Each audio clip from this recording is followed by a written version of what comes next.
విజయనగర సామ్రాజ్యానికి మహారాజు శ్రీకృష్ణదేవరాయలు.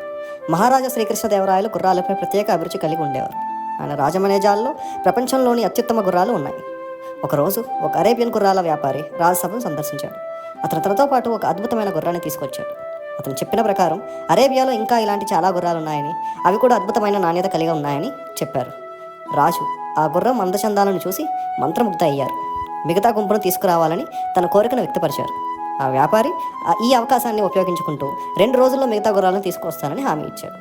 రాజు అతనిపై నమ్మకంతో వ్యాపారికి 5,000 బంగారు నాణేలను ముందస్తుగా చెల్లించాడు. రాజుగారు ఇచ్చిన బంగారు నాణేలను తీసుకుని ఆ వ్యాపారి తిరిగి ప్రయాణం సాగించాడు. అయితే 2 రోజులు గడిచాయి. తర్వాత 2 వారాలు గడిచాయి. కానీ ఆ వ్యాపారి ఎక్కడా కనిపించలేదు. రాజు కంగారుగా మరియు ఆందోళనలతో తాను మోసపోయానా అని ఆలోచించారు.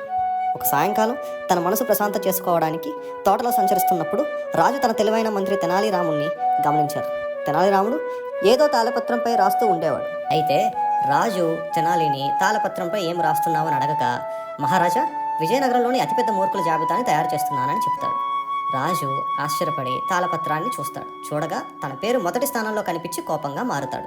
నన్ను మూర్ఖుడు అంటావా అని తెనాలిని ప్రశ్నించగా, మహారాజా, ఒక వ్యక్తి తన స్థితిని లేదా విశ్వసనీయతను పరీక్షించకుండా ఒక అజ్ఞాత వ్యక్తికి 5,000 బంగారు నాణేలు ఇస్తే అతను ఈ జాబితాలో మొదటి స్థానంలో ఉండాలి. రాజు కోపాన్ని తగ్గించుకుని, ఆ వ్యాపారి తిరిగి గుర్రాలతో వస్తే ఏం చేస్తావని తెనాలిని ప్రశ్నించగా, మహారాజా, అలా అయితే మీ పేరును తొలగించి అతని పేరును ఉంచుతాను. ఎందుకంటే బంగారం తీసుకున్న తర్వాత తిరిగి రావడం అతని మరింత పెద్ద మూర్ఖుని చేస్తుంది అని తెనాలి చెప్పగా, రాజు తెనాలి రాముడి మాటలు వెనుక ఉన్న జ్ఞానాన్ని గ్రహించి భవిష్యత్తులో మరింత జాగ్రత్తగా వ్యవహరించాలని నిర్ణయించుకున్నారు. కొన్ని రోజుల తర్వాత వ్యాపారి అద్భుతమైన అరేబియన్ గుర్రాలతో రాజ్మహల్ గేట్లను చేరుకున్నాడు. ఆ గుర్రాలు చక్కటి అలంకరణతో, ప్రకాశవంతమైన పగ్గాలతో అందరినీ మంత్రముగ్ధనం చేశాయి. వ్యాపారి తన హామీని నెరవేర్చడం ద్వారా తన నమ్మకాన్ని నిలబెట్టుకున్నాడు. ఆ సన్నివేశాన్ని రాజా శ్రీకృష్ణదేవరాయలు ప్యాలెస్ ప్రాంగణం నుండి తృప్తిభావంతో గమనించారు.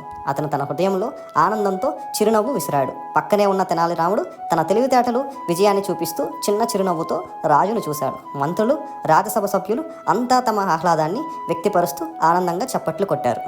ఈ పరిణామం ద్వారా రాజా శ్రీకృష్ణదేవరాయలు ఒక విలువైన పాఠాన్ని నేర్చుకున్నారు.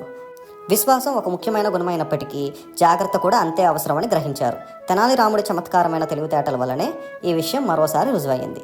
తెలివి మరియు హాస్యం ఎప్పుడూ మన జీవితంలో అమూల్యమైన ధనంగా ఉంటాయి.